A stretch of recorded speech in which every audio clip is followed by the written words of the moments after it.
აღზრდის სკოლა მშობლებისათვის გრძელდება. დღეს ვსაუბრობთ გამარჯვების და ჩემპიონობის ფსიქოლოგიაზე და სპორტზე, როგორც პიროვნების ჩამოყალიბების ერთგვარ ყალიბზე. ჩვენი სტუმარი იქნება ანა არველაძე, ფსიქოლოგი, უზნაძის მაღალშედეგიანობის ფსიქოლოგიის ინსტიტუტის პრეზიდენტი და მასთან ერთად ვისაუბრებთ ამ ძალიან საინტერესო თემებზე, რომელიც ვფიქრობ ძალიან ბევრი მშობლისთვის იქნება აღმოჩენა. ანა, მადლობა, რომ დღეს ამ თემაზე სასაუბროდ შემოგვიერთდი. რადგან ვერც კი წარმომედგინა, ვის შეიძლება ესაუბრა ასე სიღრმისეულად ფსიქოლოგიურ დეტალებზე, უშუალოდ სპორტის ფსიქოლოგიურ დეტალებს გულისხმობ.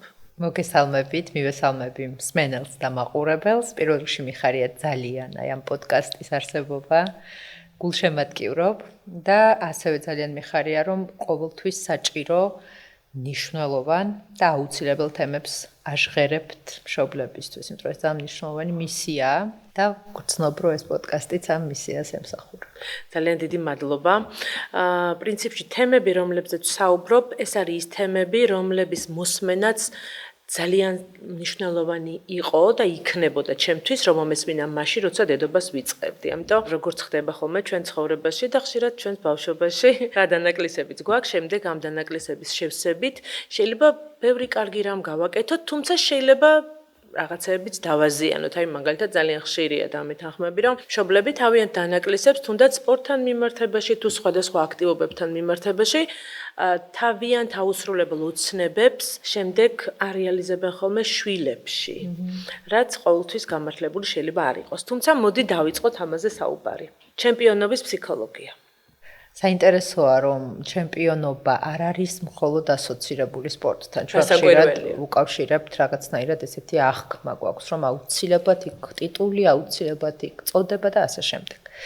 პირადად ჩემთვის არ მხოლოდ ჩემთვის ჩემპიონია ყველა ის დედა, რომელიც 4 საათზე დგება, რომ შვილს რაღაცა მისი ზრუნვა გაუზიაროს და შემდეგ გარბის თავქუთ მოჭგლეჯილი სამსახურში. ჩემპიონია ყველა ის დედა, რომელიც 4 თვის ასაკის ბავშვს დეკრეტული შობილების გამო ტოვებს მის გარეშე. ჩემპიონია ყველა ის ადამიანი, თუნდაც ის მეზობე, რომელიც დილით დგება, მიუხედავად იმისა, რომ ამაში შესაძლოა განსაკუთრებულს ვერაფერს მისიას ვერ ხედავს და ჩვენ გვახვედრებს დილით დალაგებულ ქალაქს.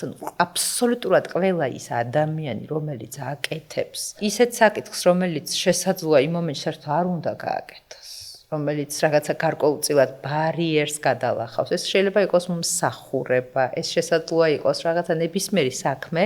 ეს შესაძლოა იყოს ხაჭაპურის წყობა, ვიღაცა ხაჭაპურის წყობაშია ჩემპიონი. ამიტომ მინდა ძალიან რომ ჩემპიონობა გვესმოდეს როგორც თითოეული ადამიანის პოტენციალი. რაში შემიძლია ვიყო ჩემპიონი? ჩემპიონი შეიძლება იყოს ურთიერთობაში, ჩემპიონი შესაძლოა იყოს მოსმენაში და შენ იმდენ სფეროში შეგიძლია იყოს ჩემპიონი შენი ცხოვრების უამრავ და უთვალავ სფეროში. ამიტომ აი ძალიან მნიშვნელოვანი საკითხია და ცალკე ცხადია დაუბრუნდებით სპორტს. თუმცა მინდა ვიცოდეთ, რომ ჩვენ შვილებსაც შეუძლიათ იყვნენ ჩემპიონები მეგობრობაში, ღირსებაში, სამართლიანობაში და თუ მშობელი გაიაზრებს პირველ რიგში მისთვის, რომ თავად რაში შეიძლება გახდეს ჩემპიონი და ამით დაეხმარება შვილს გაჩემპიონდეს სპორტის და სხვადასხვა აქტივობების გარდა პიროვნულ თვისებებში, ეს იქნება ალბათ წარმოუდგენელი ნახტომი, რომელიც ჩვენ უკეთეს მომავალს, პლანეტა დედამიწას უკეთეს მომავალს აჩვენებს. ჩვენ ყველა შეგვიძლია ვიყოთ სხვადასხვა საკითხში ჩემპიონი.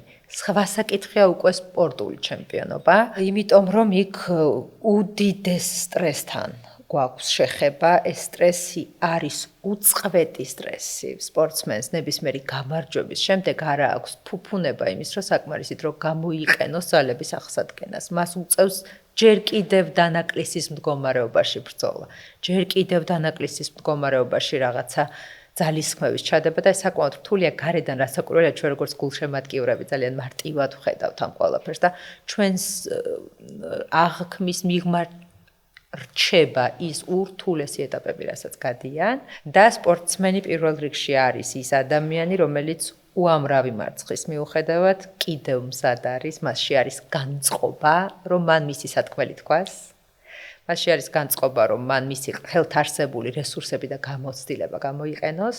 ჩემპიონობა არ არის მხოლოდ გამარჯვება, ჩემპიონობა არის პატივისცემა იმ გამოცდილების, რაც გააქვს და მაქსიმალურად გამოყენება ყველა იმ რესურსის, რომელიც გააქვს. ძალიან საინტერესო ხედვა განავითარე ჩემპიონობასთან დაკავშირებით, ადამიანურ ჩემპიონობასთან დაკავშირებით სპორტს მიღმა. და შემდეგ როცა გადახვედი სპორტზე, აი ძალიან საინტერესო შედარება გამახსენდა, როდესაც თუნდაც დედა როცა აჩენს შვილს, ხო? როდესაც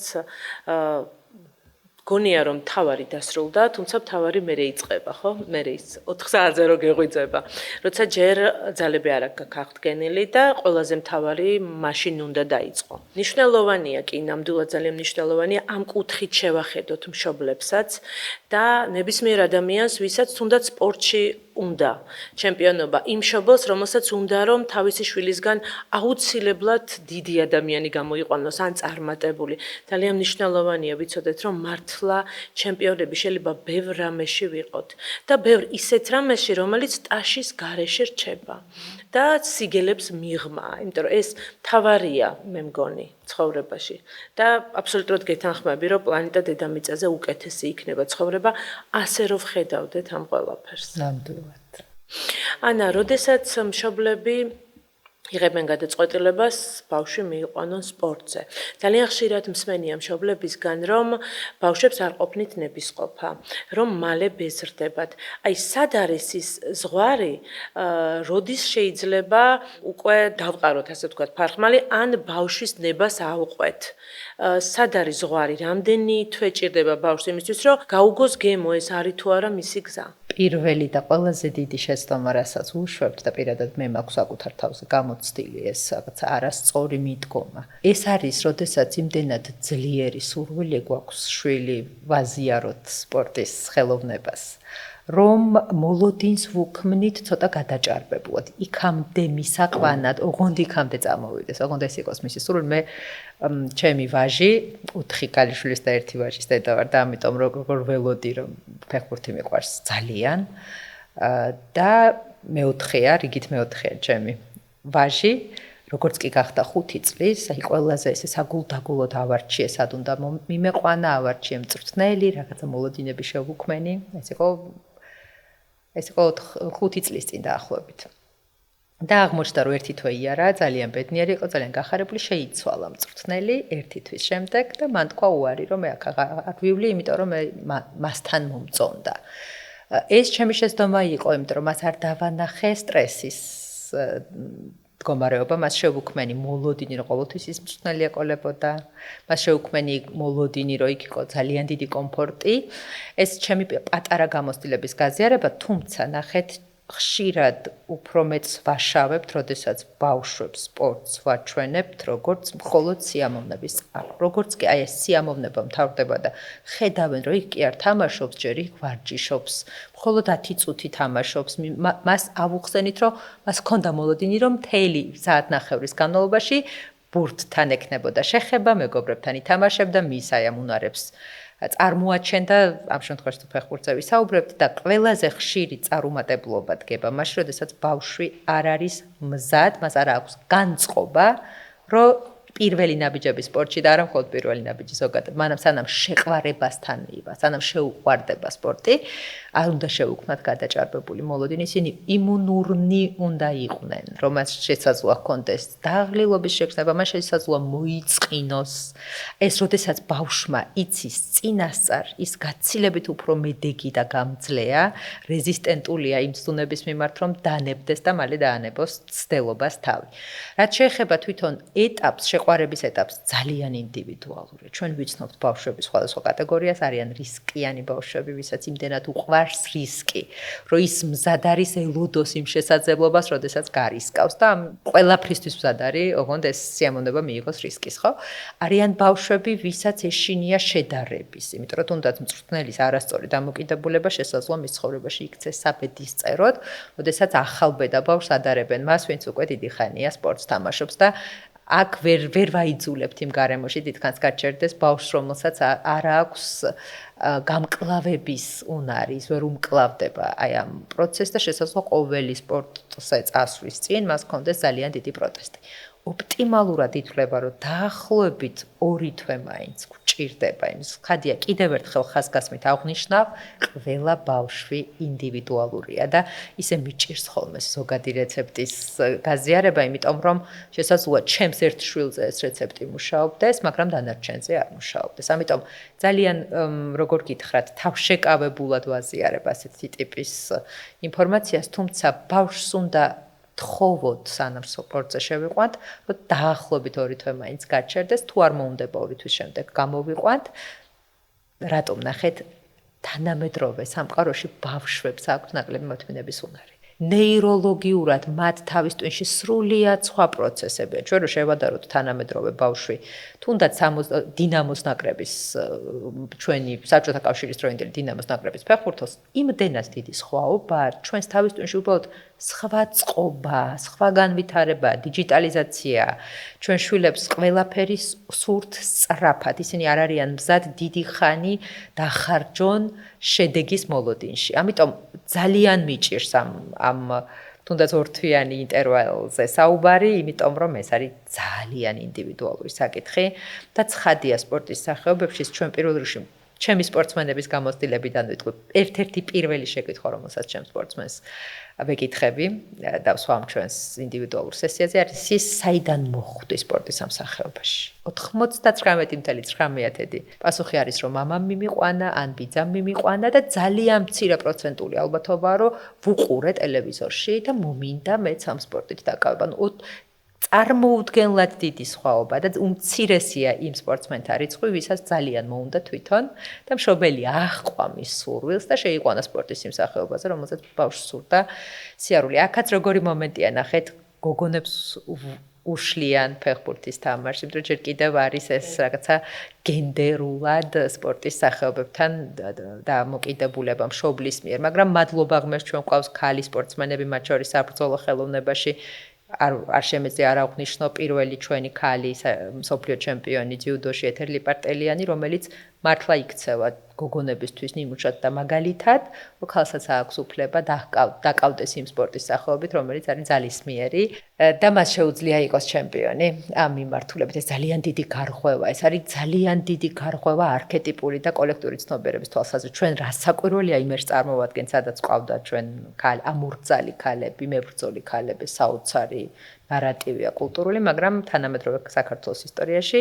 ეთომ დაგვიმტკიცა, რომ ქალს შეუძლია გახდეს მსოფლიო ჩემპიონი, მათ შორის ძალისმიერ სპორტში. ნამდვილად სერიოზული მაგალითია ეთო ამ ყველაფრის და მე მგონი არ არსებობს საქართველოში ადამიანი, რომელიც არ ბალეშიკობდა მას ასე ვთქვა და არ გულშემატკივრობდა, იმიტომ რომ თვითონ როგორც ტიპაჟიც ემოციურია და ძალიან მნიშვნელოვანია, რომ ვხედავდეთ, რომ ქალებს მართლა რეალურად ყველაფერი შეუძლიათ თუ ექნებათ ამის სურვილი. ანა, სპორტი როგორც პიროვნების ჩამოყალიბების ერთ-ერთი საშუალება ბავშვებში. აი როგორ შეგვიძლია გავშალოთ ამ მიმართულებით, იმიტომ რომ რეალურად ყველა მართლა ვერ გახდება ჩემპიონი და როდესაც ბავშვი მიყვავს ნებისმიერ სახეობაზე სპორტის იქნება თუ სხვადასხვა წრეზე, რა თქმა უნდა, მოლოდინი იმისა, რომ ის უნდა გამოვიდეს ხატვის წრიდან პიკასო, ან სპორტის წრიდან რაღაც მნიშვნელოვანი სპორტსმენი, ეს არასწორია, ხო? ვასწავლოთ მას, რომ პროცესით მიიღოს სიამოვნება იმით, რასაც აკეთებს. რას აყალიბებს სპორტი? გარდა იმისა, რომ შეუძლია გახდეს აქ შანსი, რომ გახდეს სპორტსმენი. აი ამ დროს რომ ვუთხრათ მშობლებს. იმიტომ რომ ჯერ კიდევ არიან, იცი მშობლები, რომლებიც თვლიან, რომ სპორტზე ბავშვის მიყვანა არის დროის ფუჭად კარგვა. და მაგალითად მათემატიკის ან ინგლისურის წრეზე სიარული არის, ასე ვთქვათ, უფრო მიზანშეწონილი. და აი მინდა გავშალოთ ის თემა, როგორ აყალიბებს გარკვეულ ღირებულებებს და პიროვნულ თვისებებს სპორტი ბავშვებში და მოზარდებში. ორი ძალიან მნიშვნელოვანი საკითხია, რაც ჩვენ თუ შეგვწევს ამის უნარი, შვილებს აუცილებლად უნდა გავუკეთოთ. პირველი ეს არის მუსიკაზე აუცილებლად უნდა ვატაროთ, მიუხედავად იმისა, მოცარტობის მოლოდინი არ უნდა გქონდეს მათგან, იმიტომ რომ ნეირონულ დონეზე იმდენად ცვლის მუსიკაზე, ფორტეპიანოზე, ნებისმიერ მუსიკალურ ინსტრუმენტზე დაკვრაზე ბავშვის გამოცდილება თავის ტვინს, რომ ვერც ერთი სხვა მოდალობა ამ აქტივობას ვერ ჩაანაცვლებს. ნომერი პირველი. ნომერი მეორე სპორტი, იმიტომ რომ პირველ რიგში ბავშვს უყალიბდება ეგრეთ წოდებული ნეირონული სინაფსები გამომდინარე იქიდან, რომ ის იმდენად მედეგია სტრესის მიმართ. მას იმდენად მარტივად შეუძლია გააკეთოს ის, რისი მოტივაციაც არ აქვს. კონკრეტულ მომენტში მოტივაცია არის ემოცია, რომელიც დღეს შეიძლება მქონდეს, ხვალ არა. სრულიად სხვა არის მოტივი, რა მოტივის გამო ხარჯავ ჩემი ცხოვრების 25 წელს სპორტში. და ჩვენ ხშირად ადამიანები, ვისაც არ აქვს სპორტის გამოცდილება, იმ სფეროში, სადაც მოტივაცია გვეკარგება, ჩვენ გვეკარგება ასევე არ გვაქვს განსაზღვრული მოტივი. და სპორტი გვეხმარება იმაში, რომ ვაკეთოთ ჩვენი საქმე, მიუხედავად იმისა, რომ შესაძლოა იმ დღეს ან ძლიერი ტკივილი მქონდეს რომელიმე ტრავმის, ან საერთოდ არ მინდოდეს საჩემპიონო მატჩის თამაში, იმიტომ რომ შვილს ელოდება ადამიანი და საერთოდ არ აქვს ამის სურვილი, მაგრამ ნახეთ, კი ეს ძალიან დიდი დანაკლისია სპორტსმენისთვის, მაგრამ ეს აღქმული აქვს უკვე მისიად. რაღაცა ძალიან დიდს უკავშირდება დისციპლინა. დისციპლინაზე მნიშვნელოვანი წარმატების ფორმულა არ არსებობს. უბრალოდ არ არსებობს. დისციპლინა ზუსტად ის უნარია და დისციპლინა გამომუშავებადია. სპორტი ეხმარება ყველაზე არადისციპლინირებულ ადამიანსაც გახდეს დისციპლინირებული. ეს არის რაღაცა ფენომენალური პროცესი. და შესაბამისად ყველაზე დიდი საჩუქარი რასაკვირველია მათი ფიზიკური სიჯანსაღი არ უნდა დაგვავიწყდეს. მშობელი, რომელიც სრულნავს შვილის ფიზიკურ სიჯანსაღეზე, იმიტომ რომ ფიზიკური სიჯანსაღე არის სწორედ ის ფუნდამენტი, რომელზეც დანარჩენი სიჯანსაღეები იგება, ეს იქნება ემოციური თუ სულიერი და ასე შემდეგ, არის უკიდურესად მნიშვნელოვანი. სპორტი და მუსიკა, ეს ორი ძალიან დიდი საჩუქარი, სხვა რომ ვერაფერი გაუკეთოს მშობელმა საკუთარ შვილს. ეს ორი ღერძი მის პიროვნებას წარმოუდგენელ თვისებებს აჩუქებს და განუვითარებს თავის ტვინის ისეთ უბნებს, რომლებიც სხვა ვერცერთ შემთხვევაში ვერ განვითარდა. ერთის მხრივ ძალიან მადლობელი ვარ ჩემი მშობლების, რომ მე მუსიკალური სკოლა დავამთავრე. მაგრამ მეორეს მხრივ შემიძლია ვთქვა, რომ ეს იყო ჩემი, ასე ვთქვათ, ფონად მიმდინარე ძალიან რთული მდგომარეობა, რომელიც გაყვებოდა 7 წელი მიყვებოდა ჩემ ცხოვრებას, რადგან მე ვერ ვამბობდი, რომ არ მინდოდა მუსიკაზე სიარული, იმიტომ რომ მეგონა, რომ დედა ძალიან ბედნიერი იქნებოდა იმითი, რომ მე მუსიკაზე დავდივარ და ჩემთვის ძალიან რთული იყო ამის თქმა, რომ არ მინდა. და როდესაც უკვე გავიდა წლები და დედას გავუზიარე, რომ როგორ ვიტანჯებოდი, აი ინსტრუმენტი მეზიზღებოდა. ეს იყო ჩემთვის ძალიან სერიოზული იძულების მდგომარეობა. დედა ჩემთან ერთად ტიროდა, იმიტომ რომ რატომ არ მითხარი, იმიტომ რომ მე მეგონა რომ შენ ეს გინდოდა და მე ვთამაშობდი რომ ეს მინდოდა. ამიტომ რამდენი დეტალია, ხო, ანუ როდესაც ერთი და იგივე დისციპლინა, მაი თუნდაც მუსიკაზე სიარულმა, სპორტზე სიარულმა, როდესაც მეტი გახსნილობა არის, ხო, მშობელს და შვილს შორის, შეიძლება მოგვცეს შედეგი, მაგრამ შეიძლება ისეთი სტრესი მოგვცეს, რომ ეს სტრესი გაცილებით დიდი იყოს ვიდრე შედეგი. ბედნიერი არის ბავშვი, რომელსაც უმართლებს მასწავლებელში ნომერი 1 და მეორე მუსიკის სწავლა შესაძლოა შენთვის სასურველი სიმღერა ან სასურველი კომპოზიცია აწყო და ამით იყო მთელი ცხოვრება ბედნიერი და ამას ამუშავებდე პედაგოგთან წლების განმავლობაში. რისი თქმა მინდა სიამოვნება არის აი აქ ერთ-ერთი გარდამტეხი და გადამწყვეტი პროცესი. შეიძლება ნამდვილად არ სიამოვნებდეს ბავშვს სოლფეჯიოზე ჯდომა, საკმაოდ თამამად საუბრობ ამასთან დაკავშირებით, იმიტომ რომ ჩემი ცხოვრების ძალიან ბევრი წელი დავამთავრე ნიჭერთა წედი, შემდეგ კონსერვატორია და ბევრი წელი მომიწია ამ სფეროში მოღვაწეობა და არ არის მარტივი, საკმაოდ რთულია. განსაკუთრებით სახელოვნებო მიმართულებით, თუმცა დღეს გვაქვს იმის ფუფუნება, რომ არ იყოს სავალდებულო ბავშვმა 7 წლები დაამთავროს, რასაკვირველია თუ ის მოგცემს ამის შესაძლებლობას, თუ ის ამისგან სიამოვნებას იღებს. მას თუ ვასწავლით გაუმკლავდეს თუნდაც იმ საშეჯიბრო სტრესს, რომელიც სახელოვნებო მიმართულებითაც არაერთხელ არის ღია გაკვეთილებიდან დაწყებული კონკურსებით დამთავრებული. თუ მასში ეს არ იწვევს ძლიერ სტრესს, სწორედ აღნიშნე, ძალიან მნიშვნელოვანია გახსნილობა მშობელთან, უკიდურესად მნიშვნელოვანია და მნიშვნელოვანია გარკვეულწილად მშობელმა ყველაზე მთავარი ასწავლოს შვილს მოусმინოს საკუთარ თავს. ბავშვმა უნდა იცოდეს საკუთარი თავის მოსმენა, ბავშვმა უნდა იცოდეს და შეეძლოს განსხვავება ტანჯვასა და ვალდებულებას შორის. ჩვენ 21 საუკუნეში გვაქვს ამის ფუფუნება, რომ ამ თემებზე ვსაუბრობდეთ, ამ თემებს ვიაზრებდეთ, თუმცა გარკვეული პერიოდის წინ 30-40 წლის წინ ეს ყველაფერი თითქოს არც არსებობდა. ხო და ცოტა სხვა დროში ცხოვრობდით და სხვა ხანაში. კი. და აქედან გამომდინარე ის მშობლები, რომლებიც დღეს მშობლები არიან და სწავლობენ ფაქტობრივად ნაბიჯებს დგავენ, როგორც ახალფეხადგმული ბავშვები ურთიერთობაში, რადგან მათ ეს ყველაფერი არ გაუვლიათ თავიანთ ცხოვრებაში და ჩვენი მშობლებიც რაღაცა გუმანს მიყვებოდნენ, ხო, ფსიქოლოგიური თვალსაზრისით, რადგან ეს ცოდნა არ არსებობდა. კი, დიდი გამოწვევის წინაშე იდგა თაობა, რომელიც მთავარი ნარატივი იყო შვილი მტრად გაზარდე, მოყვარეთ გამოგადგება. თაობა, როდესაც იყო საკუთარი შვილის შექება, უდიდესი სიმდაბლე და თაობა, რაც საკვირველია მათ იმაზე მეტი ტრავმა აქვს, ვიდრე ჩვენ წარმოგვიდგენია ამ თაობის წარმომადგენლებს, თავად მშობლებს, იმიტომ რომ აი დღეს რო გამოვკითხოთ ნებისმიერი მათგანი, ყველაზე მეტად გული წყდებათ, რომ ის სიყვარულის სრულველობა შვილს ღიად და გულწრფელად და ავთენტურად ვერ გაუზიარეს, რისი რესურსიც ჰქონდათ. და ხშირად ჩვენ ყოველთვის პირიქით ვსაუბრობთ, რამდენად მეტი ტრავმა მიაყენეს შვილებს, მაგრამ ისინი იყვნენ თაობა, რომელსაც ჰქონდა ჩვენთან შედარებით ალბათ გაცილებით მეტი ტრავმა და გაცილებით მძიმე ტრავმა. და თანავუგრძნობ ყველა იმ ადამიანს, ვინც ამ ნარატივით გაიზარდა, თანავუგრძნობ ყველა იმ ადამიანს, ვინც ამ ნარატივით გაზარდა შვილი. იგივეს ვიტყოდი, ეს სწავლის ძირი რო აუცილებლად მწარე უნდა ყოფილიყო და აუცილებლად უნდა დატანჯულიყავი, ხო?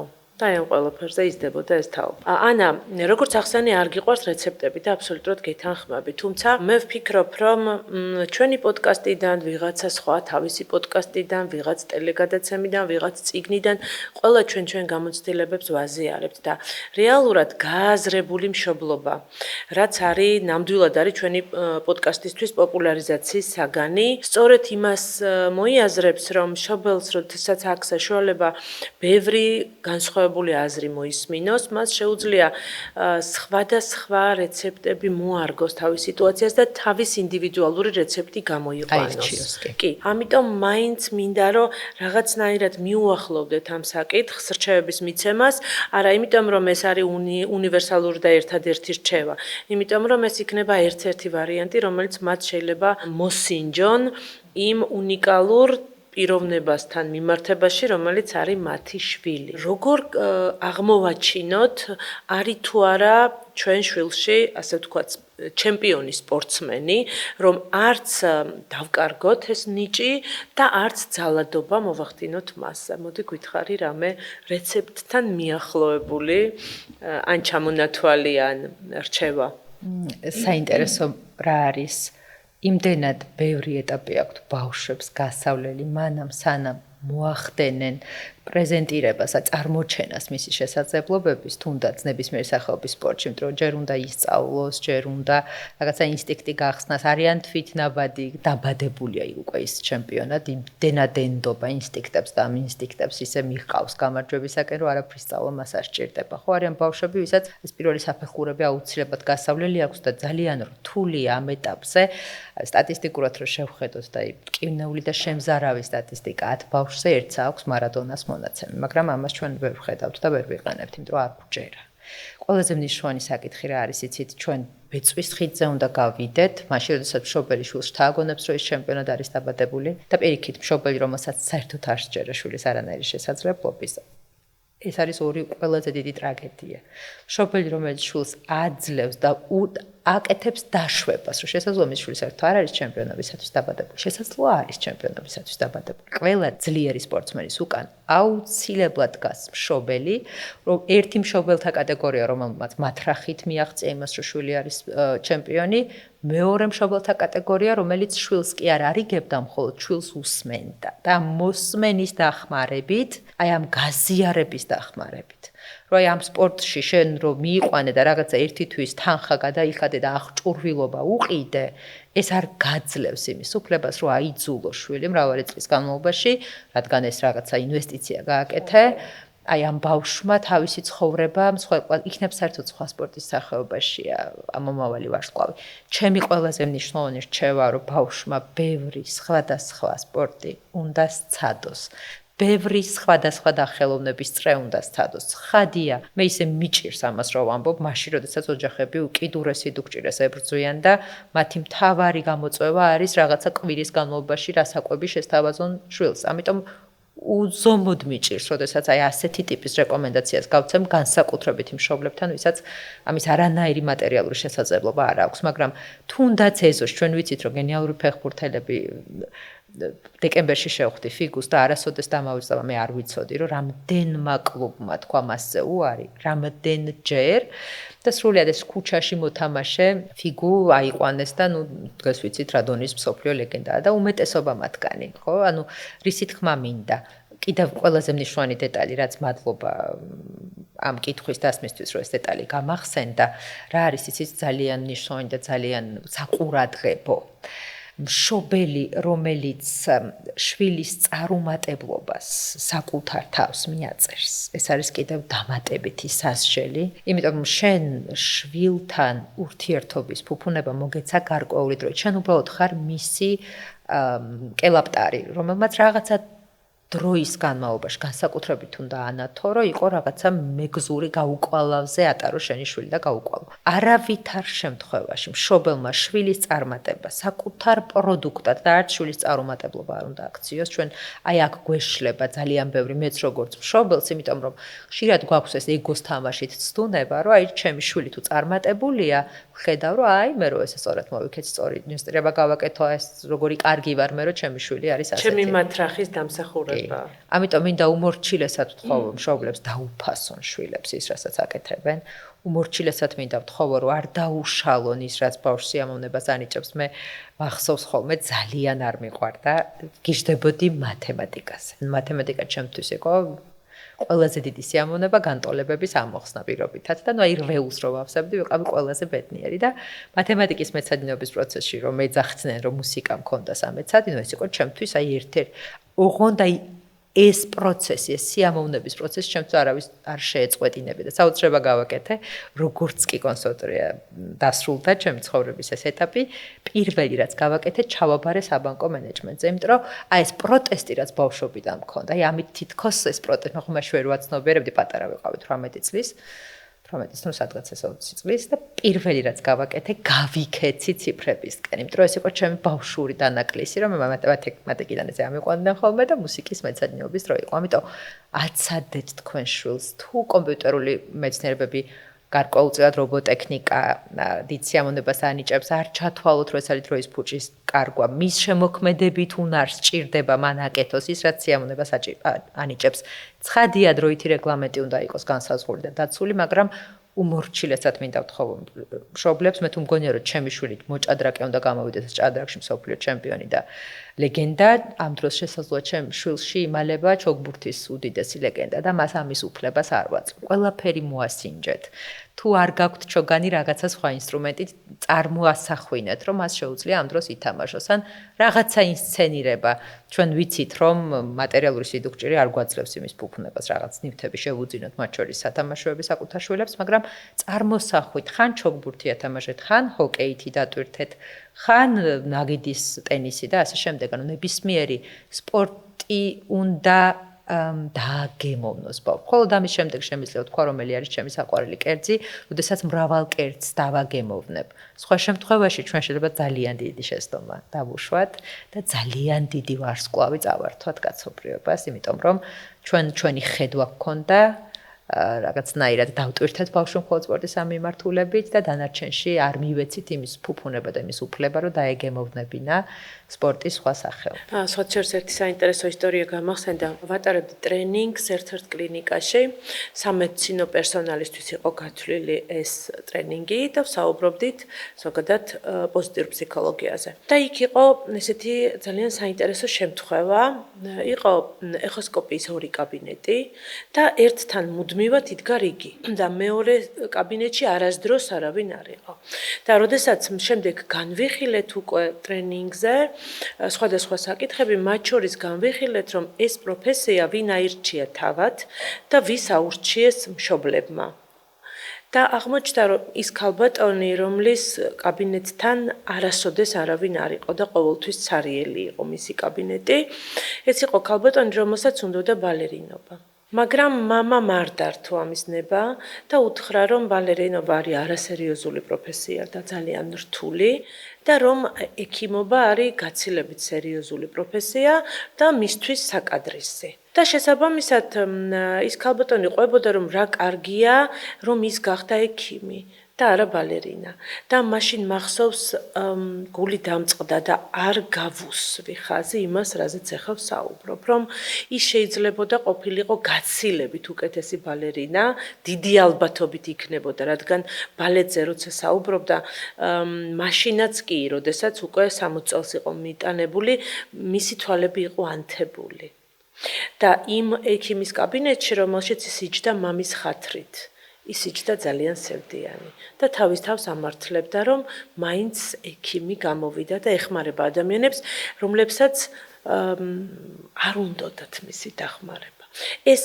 იგრძნობა როდესაც ჩვენ არა ვართ საკუთარ მისიაში და აი ხა შე როცა საუბრობდი ძალიან კარგად ჩამოაყალიბე ერთი არის მშობლები რომლებიც მათრახით არიან წარმოდგენილი და მე ვიცი რომ ნაწილი მშობლებისა რომელიც ჩვენ პოდკასტს მოისმენს, იტყვის რომ აი ჩემი სტრატეგია მართალია და სწორია.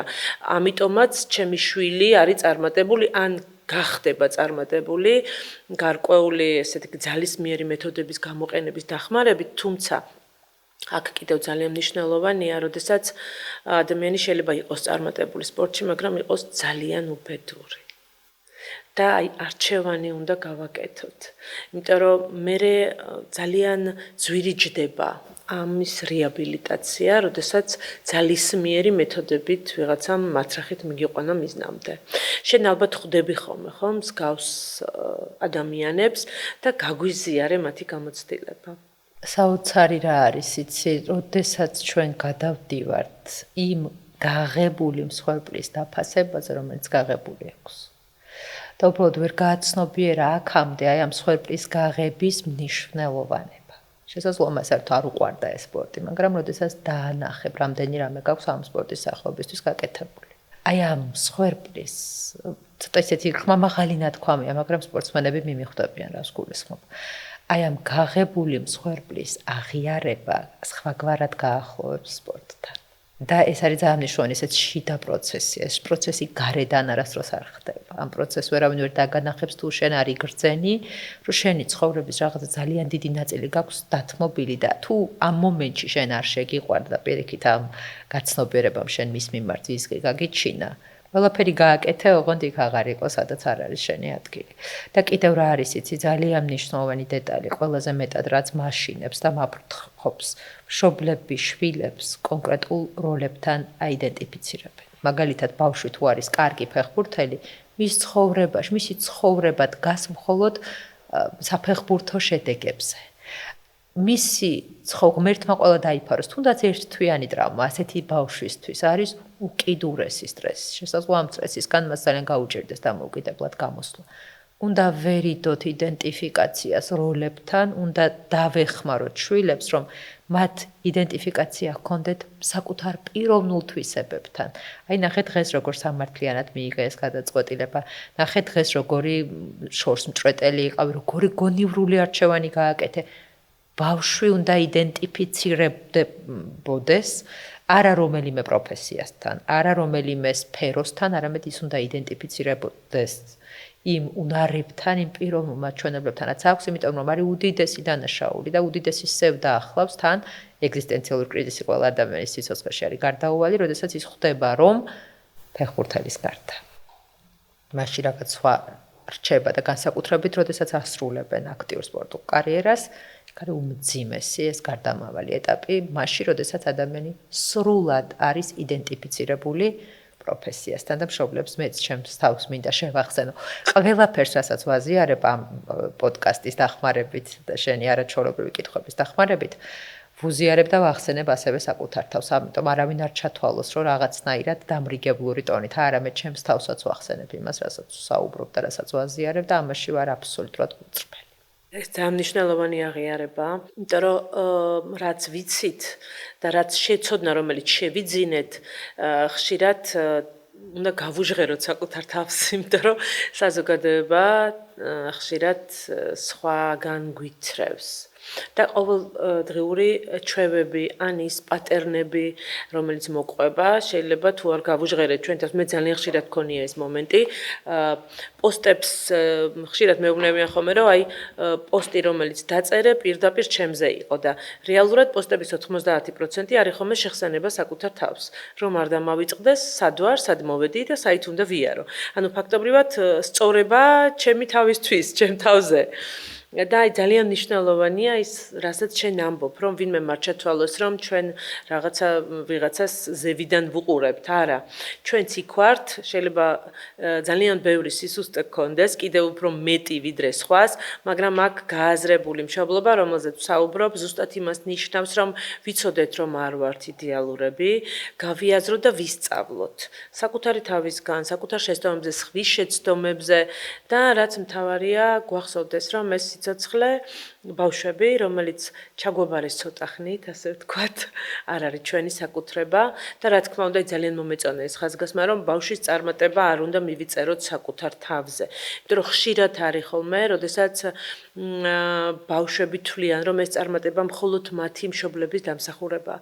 და შემდეგ, როდესაც წესის თანახმად მშობლები მიდიან და ტოვებენ ამ დედამიწას, ძალიან რთულია შვილისთვის ეს მდგომარეობა, 10 მაგათ უფრო რთული ნებისმიერ შემთხვევაში არის, იმიტომ რომ ის ფაქტობრივად რჩება საყრდენის გარეშე და არ იცის თავისით როგორ დაეყრდნოს საკუთარ თავს.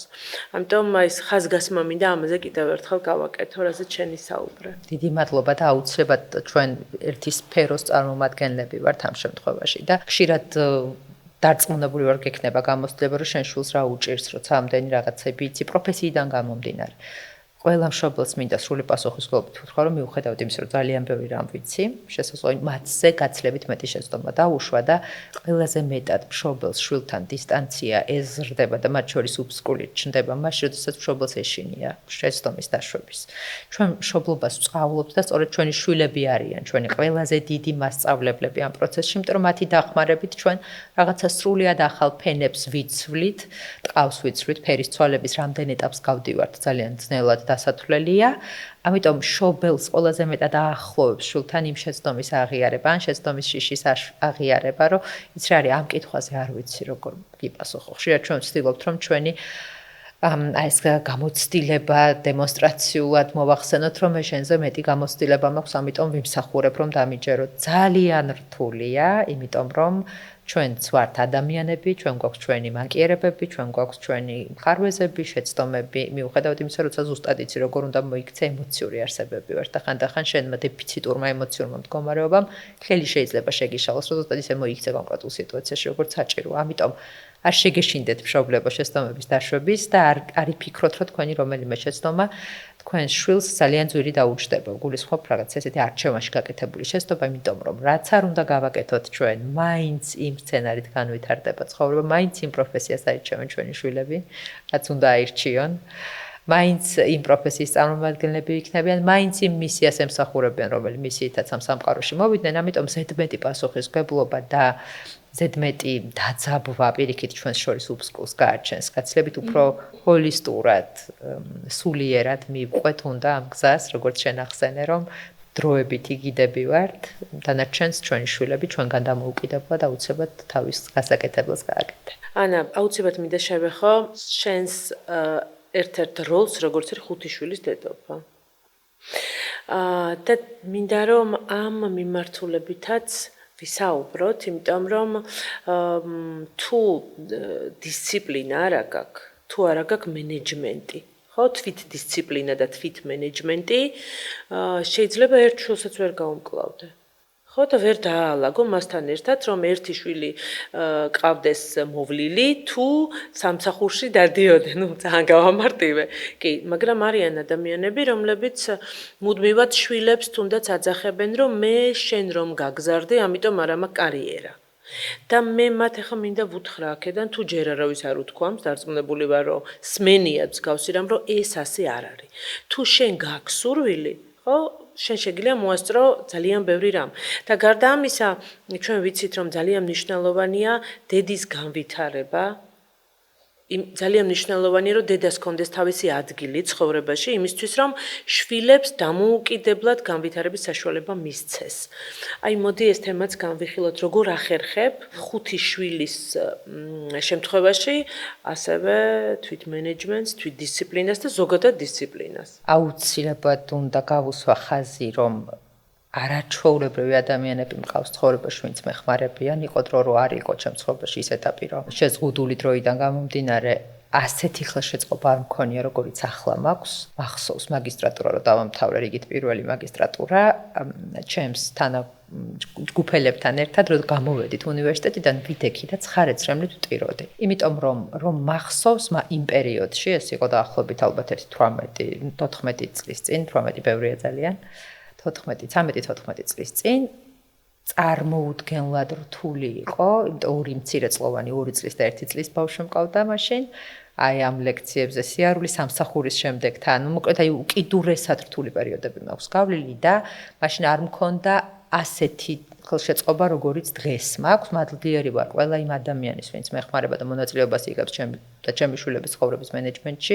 უსაზღვროდ და უკიდეგანოდ მადლიერი ვარ ჩემი დედამთილის, რომელმაც ასევე ლომის წილი შეიტანა ჩემი შვილების აღზრდაში და გაზრდაში, დედაჩემის უსაზღვროდ მადლიერი ვარ და ადამ ამიდა ჩემის, მოკლედ აი ძალიან გამიმართლა მიმართულებით. თუმცა იყო ჩემ ცხოვრებაში დრო, როდესაც აი ნახევრის ნახევარი ალბათ იმის 1%-იც არ მქონდა, რაც ახლა მაქვს მხარდაჭერის ნაწილში. თუმცა მაშინაც ვიბრძოდი და არ მინდა ისე ჩანდეს, რომ აი რამე ნაღვლება, მე ხო ეხა მეხმარებიან. ვერც ერთი დედა ვერასოდეს ვერ იქნება საკმარისი შვილისთვის. როგორი შეუზღუდავი დროითი რესურსიც არ უნდა ჰქონდეს. და გაცილებით უფრო მტკივნეულია, როდესაც შვილები ხედავ, რომ მუდმივად გარბი ხარ, მუდმივად რაღაცა გადარბენა გაქვს, მათ ხშირად პატარებს განსაკუთრებით უჩნდებათ განცდა, რომ შენ მას ტოვებ. როგორი ახსნა განმარტებაც არ უნდა გავუკეთო, ეს საკმაოდ ისეთი რთული მომენტია. რასაკვირველია კიდევ ერთხელ ვიტყვი და ვუთანაგრძნო ყველა იმ მშობელს, ვისაც თვითონ უწევს ყველაფრის გაკეთება. ვიცი ეს რამდენად რთულია და გაცილებით უფრო გმირები არიან ის მშობლები, ვინც თავად უმკლავდებიან მრავალ შვენიალობასაც და გარკვეულ სირთულეებს, აუცილებლად უნდა ვთქვა ერთი ძალიან მნიშვნელოვანი დეტალი. ჩემთვის ყველაზე მნიშვნელოვანია, გარდა იმისა, როგორი პიროვნებები აღიზრდებიან ჩემი შვილები, ისინი იყვნენ ბედნიერები.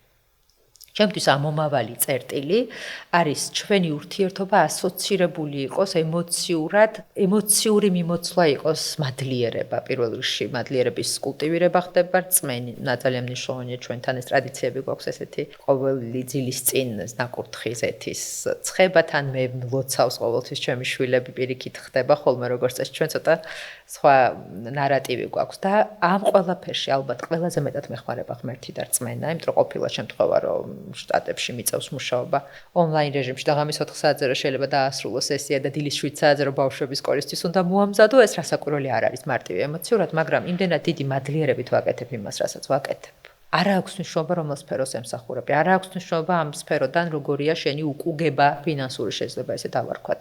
და კიდევ ერთხელ ხაზს გავუსვამ მესმის და ზუსტად ვიცი რამდენად რთულია მატერიალური სიდუქჭირის შემთხვევაში, თუმცა ნახეთ რა მინდა გავაზიარო ამ შემთხვევაში, მე ყველაზე მეტად რა მეხმარება. მადლიერება მეხმარება. ვერაფერი ვერ შეცვლის, ვერ ჩაანაცვლებს და ვერ გარკვეულწილად გააძლიერებს ინდივიდის, ნებისმიერი ადამიანის შინაგან უნარებს და რესურსებს, როგორც ყოველი გათენებული დილის და ყოველი ახალი შესაძლებლობის მიმართ მადლიერება, მაშინაც კი, როდესაც ფიზიკურად ძალიან დიდ ტკივილს განიცდის ადამიანი, ან ძალიან ისეთი შეზღუდული ენერგო რესურსი აქვს. პირველ რიგში ჩვენს შვილებს უნდა ვასწავლოთ და ჩვენც უნდა ვისწავლოთ, რომ იმ შესაძლებლობისთვის, რასაც სამყარო გვიგზავნის, უნდა ვიყოთ მადლიერი. ფიზიკური სხეულის მიმართ მადლიერება. ჩვენ ხშირად გვავიწყდება, რომ ეს არის ჩვენი ერთ-ერთი ყველაზე დაუზარელი მსახური. ხო, აი ამ პროცესებით ჩვენ შეგვიძლია იმაზე მეტი დრო გავაჩინოთ, ვიდრე რეალურად 24 საათშია, იმაზე მეტი ენერგია შევიძინოთ, ვიდრე რეალურად ძილის დროს დაგვიგროვდა და ძალიან მცირე დეტალებში ინახება ის საიდუმლო ადამიანს თუ რამის კეთება, უნდა ის აუცილებლად გააკეთებს.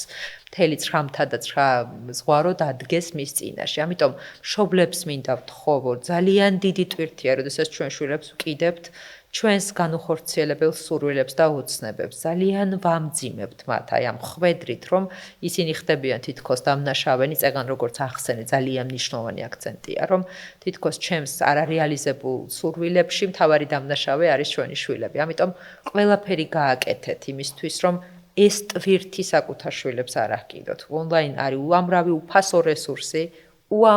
უფასო რესურსი, სადაც შეგიძლიათ იმ პროფესიასაც დაეუფლოთ. ცხადია ისე ზედაპირულად თუნდაც, მაგრამ ის დანაკლისი დაიკმაყოფილოთ. ამისთვის დროს ყოველთვის იპოვით, თუ გადაწყვეტთ, რომ შვილებისთვის ტვირთად არ უნდა აქციოთ და მათ არ უნდა დაბრალდეთ თქვენი არარეალიზებულობა. ამას ვიტყვი სრული გულწრფელობით, იმიტომ რომ ყოველთვის გვაქვს ამის ზუსტება, რომ რაღაცას ისე რომ ვერ ვაკეთებ. ბევრი საქმე მაქვს და იმის ხო, იმის ბრალია, რომ აი 5 ადამიანი გზაზე მყავს დასაკენებელი და გენიალური ალიბია ნებისმიერი პროცესის. ან 3 ადამიანი, როგორც ანა არველაძის დამხმარე. ხო, პირობითად, კი. ხო, იმდენი ალიbi შეიძლება ვიპოვოთ, იმდენი ალიbi და იმდენად ობიექტური და ძალიან ჭეშმარიტი ალიbi, უბრალოდ არჩევანი ჩვენი შვილისთვის ყველაზე მთავარი რა გვაქვს გასაკეთებელი, განკურნებული მშობელი. შვილისთვის ყველაზე დიდი საჩუქარია ემოციურად, მენტალურად და სულიერად განკურნებული მშობელი. ძალიან საინტერესო თემას შევეხეთ, რამდენიმეს არაერთს ახლა რომ საუბრობდი. მადლიერება შეიძლება ვიღაცას მოეჩვენოს ახლა რომ ჩვენ ცოტა პედესტალიდან საუბრობთ, ან მადლობებს ისედაც ვიხდით ხოლმე და ამით სასწაულები არ ხდება, თუმცა მე და შენ ვიცით რომ ხდება. იმიტომ რომ მადლიერების თუნდაც დღიურის წარმოება ყოველდღიურად თუ შენ დაიწყებ აქცენტირებას იმაზე რა ხდება უკეთესი დღეს. აი სასწაულად შეიძლება მოვატრიალოთ ჩვენი ცხოვრება და რეალურად გადავდივართ აბსოლუტურად სხვა ვიბრაციულ სიხშირეზე, რომლის ფარგლებშიც გვიჩნდება მეტი თავისუფალი დრო. ეს სასწაულად შეიძლება მოეჩვენოს მას, ვინც ამის ძალა არ იცის და ვისაც ახლა ეს სასწაულად ეჩვენება, მინდა მივულოცო ის მომენტი, როცა გაიაზრებს, რომ ელემენტარული მადლიერებით ოღონდ როგორი მადლიერებით, როცა თითეული უჯრედით გრძნობ, აი როგორც შეყვარებული ხო ყველა ყოფილვართ. აი, როდესაც ზუსტად ესე ხარ მოცული მადლიერებით და შეგიძლია ერთგომარება შეინარჩუნო, მაგალითად, განავითარო საათები, დღეები, მართლა სასწაულები ხდება ცხოვრებაში. ამიტომ გილოცავთ ყველას, ვინც არ იცით ამისი რეალური ფიზიკური ძალა. და უცებად იქნება ეს მომენტი, როცა თქვენ გიქნებათ საშუალება ეს გამოცადოთ. აუცილებლად იქნება და სხვათა შორის რომელს უსწრებს ეგ არის კიდე მეორე საკითხი. ჩვენ მგონია რომ დავაგდება მე უნდა ვიქრსნოთ მადლიერება, პირადად მე ვამბობ, რომ აი მართლა არ ვიცი, უბრალოდ ვერ აღვწერ, ისეთი ადამიანები მყავს ჩართული ჩემი შვილების აღზრდის საკითხში, ჩემი სალომე და ნანა ამ წუთში და კიდე სხვა ძიძები ყავდა მანამდე. და არაერთი ადამიანი 18 წლის არის ჩემი უფროსი ქალიშვილი და 18 წლის განმავლობაში ბევრი საჭიროება იყო, იქ აგარაკის, იქ რაღაც წასვლა წამოსვლის, რისი თქმა მინდა ნახეთ შინაგანი მადლიერებით და იმის დაჯერებით, რომ აუცილებლად ღმერთის განგებით და დახმარებით თქვენს ყველა იმ გაღებულ მსხვერპლ სამყარო ხედავს, რაც ძალიან რთულია, რაც ძალიან გიჭირთ თქვენი თითოეული დაგრული ცრემლი, არ აქვს მნიშვნელობა ეს ცრემლი მატერიალური სიდუქჭირის გამო დაიღვარა, ემოციური დანაკარგის დანაკლისის იმედგაცრუების გამო დაიღვარა, აუცილებლად თითოეული მათგანი დაათვლილია, თქვენ აუცილებლად მოგცემთ ღმერთი იმას, რაზეც არც კი გიოცნებიათ, უბრალოდ აი ეს მადლიერება არ დაივიწყოთ ყოველი გათენებული დღის მიმართ, მადლიერება იმ არაჩვეულებრივი არსებების მიმართ, რომლებიც შესაძლოა ხანდახან სულის ხუთავებიც იყვნენ, თქვენი სიმყუდროვის დამრღვევები იყვნენ, მაგრამ ადამიანები, რომლებიც ყველაზე დიდი მასწავლებლები არიან სინამდვილეში ჩვენს ცხოვრებაში და თუ რამე წარმოვადგენ დღეს, უმეტესი წილი ამაში არის ჩემი შვილების დამსახურება, იმიტომ რომ აი ეს მომიგრიხეს კისერიო რო იტყვიან, თუ რამე მავნეჩვევა მქონდა აუცილებლად კიდე მექნება რაღაცა თვისებები და სამყაროს აღსასრულამდე ყველას გვექნება, ადამიანურია თუ რამე გამოვასწორე და გავაუმჯობესე, აი ამ 5 არაჩვეულებრივი ადამიანის დამსახურება არის ისთვისაც მთელი ცხოვრება მადლიერი ვიქნებით. ძალიან საინტერესო მადლიერებასთან დაკავშირებით, ჩვენ გვაქვს ესეთი ტრადიცია, მე და ჩემ შვილს, რომ ყოველთვის, როდესაც სადმე მივდივართ, რომ ვისი ამოვნო თუ გავერთოთ, იქნება ეს უბრალოდ სკვერში სეირნობა, იქნება ეს კინოში წასვლა, თუ სადმე კაფეში წასვლა, აუცილებლად იქიდან რომ მოვდივართ, ვიწყებთ მინიმუმ 10 კარგი რა იყო დღეს უნდა ჩამოვთვალოთ. და სხვა შორის ეს შევიმუშავე, მაშინ, როდესაც შევწუხდი იმითი, რომ რამდენიც არ უნდა გავუკეთო, ხო? ასიამოვნო. ანუ სულ რომ ყველა ნაყინს ხო ვერ მიირთმევს, მაგრამ რამდენსაც მიირთმევს, რამდენსაც არ უყიდი, აუცილებლად რჩება კიდე სხვა ნაყინი, რომელიც ვერ მიირთვა, ხო? ან რამდენი დროც არ უნდა იყოს ატრაქციონზე, აუცილებლად არის კიდე დრო, რომელიც ვერ გაატარა ატრაქციონზე. მე ჩემი თავიც გამახსენდა ბავშვობაში, მეც ესე ვიყავი, იმიტომ რომ აი რაც ვერ მივიღე ის მინდოდა, ალბათ ადამიანის ბუნებაა ასეთი და ვიწყებთ ამის გამოსწორებას, რომ თუ გვინდა საშვი მოვიპოვოთ შემდეგ გასართობ ატრაქციონზე თუ კაფეში წასასვლელი, უნდა ჩამოვთვალოთ დადებითი რა მოხდა და რისთვის ვართ მადლიერი და ისე აქტიურად ერთვებიან ბავშვები ამ თამაშში, რომ შენ რომ გაგეხარ და იმასაც კი ითვლიან უკვე მადლიერებად. ამიტომ ძალიან მნიშვნელოვანია რომ ეს მადლიერება ბავშვებსაც ბავშვობიდან განუვითაროთ. იმიტომ რომ რეალურად სულ რამოდენიმე შემთხვევა დამჭირდა იმისთვის რომ ბავშვი რომელიც მუდმივად მოდიოდა დანაკლისში, მუდმივად მოდის ბედნიერი, იმიტომ რომ იცის რომ რო წამოვალდა მანქანაში ჩავსხდებით, უნდა დაიწყოს ჩამონათვალის გაკეთება და უნდა რომ 15-ზე მეტი იყოს, უნდა რომ 20-ზე მეტი იყოს და იწყებს დეტალების შემჩნევას.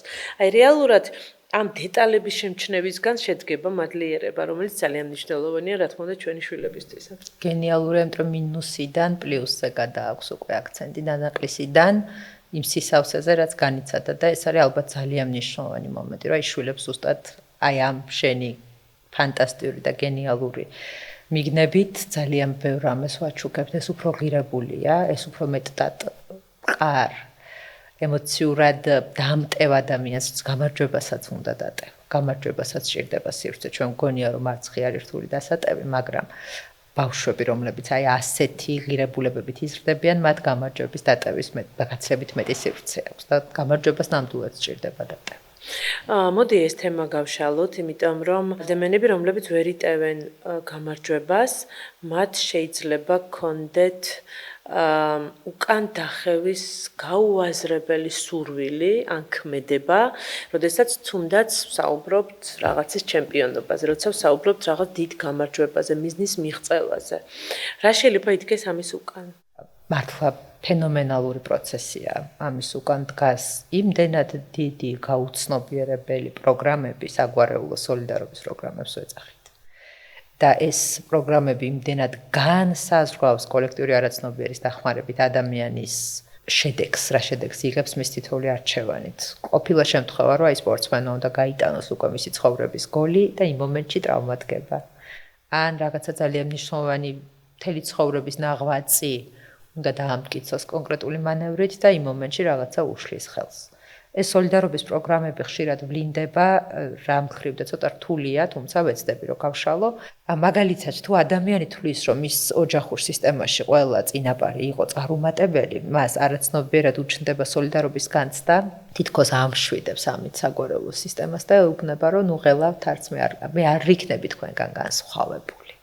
მე არ ვიქნები განსხვავებული, იმიტომ რომ ეს მისთვის ღალატად აღიქმება. ცხადია ამას ნებისმიერ სპორტსმენს რომ დავიაროთ და ვკითხოთ, არავინ არ გეტყვის რომ ამაზე უფიქრია. არავინ არ გეტყვის რომ ეს ბუნებრივად მოვიდა მასთან, ცხადია თუ რაღაცა არ დაფიქრდა ამაზე, განზრახდა ეს პროგრამა არ აღმოაჩინა საკუთარ. ეს არის არაცნობიერი ხელისშემშლელი სოლიდარობის პროგრამები.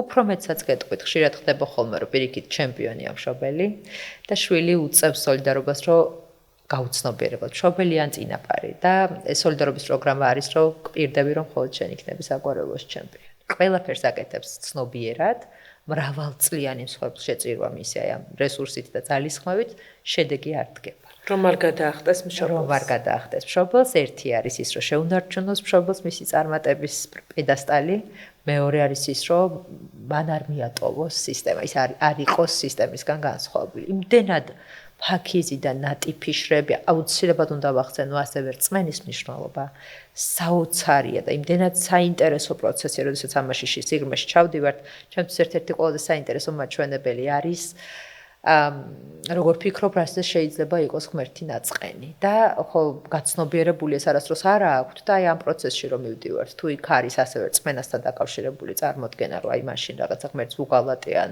ვაწყენინე ის თავს არ თulis გამარჯვების ღირსად, მაშინ როდესაც ღმერთი ამას არ წყვეტს და თვითონ არაცნობიერად ყველაფერს აკეთებს იმისთვის, რომ არ გაიმარჯვოს, იმიტომ რომ ეს არის მისთვის აღქმული როგორც სასჯელი, რომ არ იმსახურებს გამარჯვებას იმ რაღაცა კონკრეტული ადამიანური მანკიერი ჩადენილი ცოდვის ან გაკეთებული შეცდომის გამო. ამიტომ ეს ისეთი ფაქიზი და ნატიფი თემებია. თანამედროვე და კლასიკური სპორტის ფსიქოლოგია ამ თემებზე არ მუშაობს. იქ ძირითადი ფოკუსი არის გაკეთებული კონცენტრაციის პრაქტიკებზე, კონცენტრაცია, სწორი სუნთქვა, ემოციების მართვა, სტრესის მართვა, გარკვეულწილად ეგრეთ წოდებული mindfulness-ის ხეულისა და გონების გაერთიანება.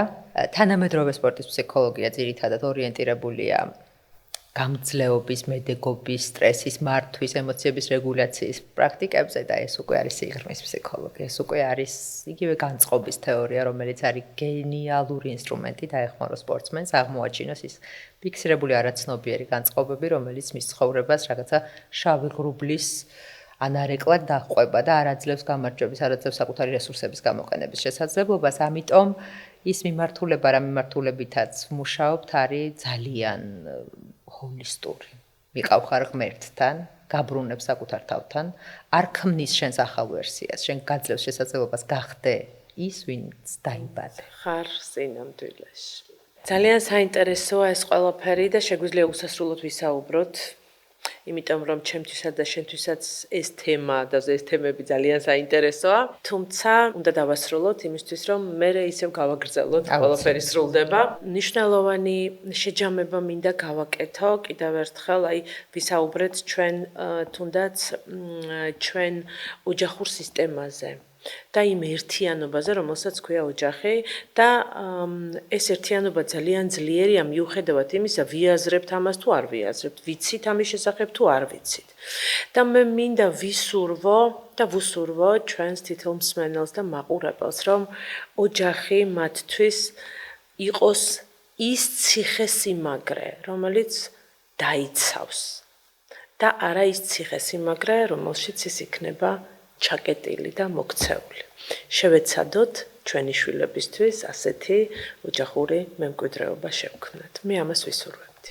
ნამდვილად და დავამატებ ძალიან მნიშვნელოვან საკითხს. თითქოს ყოველი დღე ჩვენთვის უნდა იყოს იმისთვის მზადება, რომ ჩვენი შვილები იყვნენ იმუნურნი, იყვნენ დამოუკიდებელნი, რომ ჩვენს გარეშეც გქონდეთ საკუთარი თავის რწმენა, ჩვენ შვილებს უნდა ვასწავლოთ პრობლემების დამოუკიდებლად მოგვარება, ხშირად ჩვენ რაღაც ცოტა ზედმეტ ძალისხმევას ვდებთ და ვარიდებთ მათ გამოცდილების მიღებას სწორედ უსაფრთხო ოჯახურ გარემოში, არ შეგეშინდეთ პირიქით წაახალისეთ თქვენი შვილების დაბრკოლებების დამოუკიდებლად გადალახვის პროცესი არ ჩაერიოთ და ამით იცოდეთ, რომ ყველაზე მეტ საჩუქებთ იმ თვალსაზრისით, რომ უთქვენოდაც მრავალი 100 წლის შემდეგ თქვენი შვილები დამოუკიდებლად შეძლებენ ხარისხიანად და მაღალი ცხოვრებით კმაყოფილების ინდექსით ცხოვრებას. ეს არის ძალიან მნიშვნელოვანი. ბედნიერი შვილი რომ გავზარდოთ, დედები უნდა ვიყოთ აუცილებლად ბედნიერი მშობლები. დედები არა მხოლოდ მშობლები. მადლობა ანა, მადლობა დღევანდელი გადაცემისთვის. ASM-ის სპონსორია ფსიქოლოგოსი, აგრეთვე ASM-ის სპონსორია კოუჩინგის საერთაშორისო ასოციაცია. ჩვენი პოდკასტების გადაღებას უზრუნველყოფს პროფესიონალთა გუნდი Edge Production-ი. ჩემს ჩაცმულობაზე ზრუნავს Dressing Room Studio. აუცილებლად გამოიწერეთ ჩვენი YouTube არხი, იმისათვის რომ არ გამოგჩეთ გააზრებული მშობლებისათვის განკუთვნილი საინტერესო სიახლეები.